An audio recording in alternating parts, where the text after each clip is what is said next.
Hey guys, I pray that all is well. I pray that you guys test the spirit by the spirit to know if this word is for you. So guys, in my life in the last couple of weeks, the Lord has given me a test. It was a very big test, but in the middle of this test, there was a time that I did not listen to his voice. So I'm going to tell you guys because just like being in the beginning of this journey, and understanding that I don't have any spiritual guidance or any spiritual leaders, but I actually have godparents right now, so I'm gonna head to their location at the moment, because I didn't have any real guidance to show me, or because I was being disobedient without listening to the words of the Father. I was told to separate. I was told to separate on October the 31st. I believe the Holy Spirit was leading me to separate from the person that I believe that God had called me to. See, the Lord had given me a prophetic dream. He gave me two dreams with this person in it. One, I didn't see the person's face, and the second was the person was already my husband. So whenever God gives you a dream, you pray on that dream. You pray on that dream to see where God is leading you and where he's taking you to.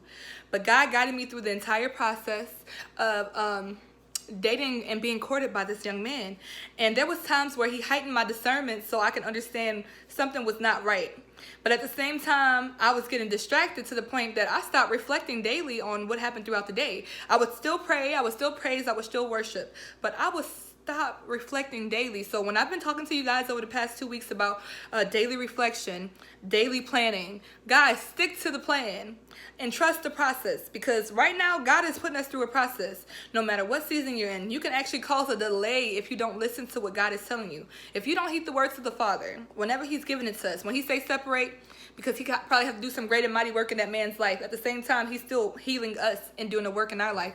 If we don't listen when he initially tells us, all it does is cause delay for not only you, but for the people that are attached to you. So I just talked to my little brother today. So he started this journey after me, but he's a babe. He's a babe in faith. He's a babe in Christ. And whenever I get to talk to him and I do some reflection with him, it's like we're in the same seasons. Like we're kind of acting each other in the same seasons, but at the same time, God is revealing things through him to help me through the difficult times.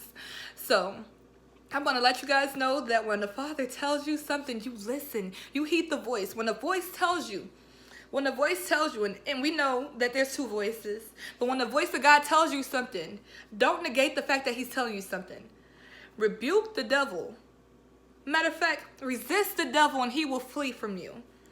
I was informed to separate at one point, but because of the things that are going on in me, because God is still healing me, I'm going through a healing process at the same time as God doing something in that person's life. So God showed me things with this man, and he's also showed me that how I need to go about strategically praying for this person to get them deliverance, but also to get them healed, but to understand that everybody can't go. Even if God puts this man back in my life a year from now, God is going to do something in him, or God just used him as a test for me. It's not for me to fix him. It's not for you to fix him. It's not for us to try to fix people. We're not God.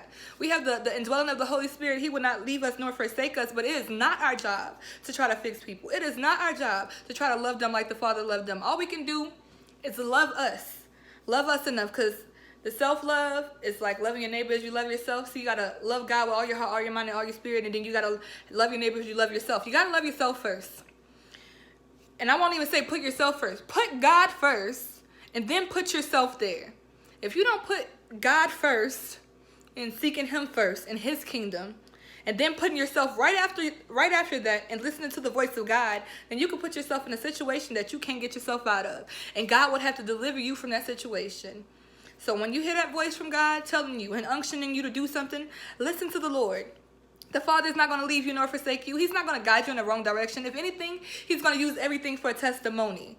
He's going to turn every lesson that you had, every lesson, like you're going to be able to leave the lessons feeling blessed because you learned something, as opposed to being bitter and hateful and mean and spiteful. Like you would have learned something. So continue to learn, continue to grow, guys, and continue to read his word. Heed his word, guys. I love y'all so much, and know that I'm still praying for y'all, because if y'all going through anything that I'm going through, because I'm delaying the process when I'm not being obedient, if you're going through anything that I'm going through, just know that the Father will deliver you. He will bring you through those trying times, but you have to listen to him. You have to be obedient. But I pray that y'all have a blessed one. Bye.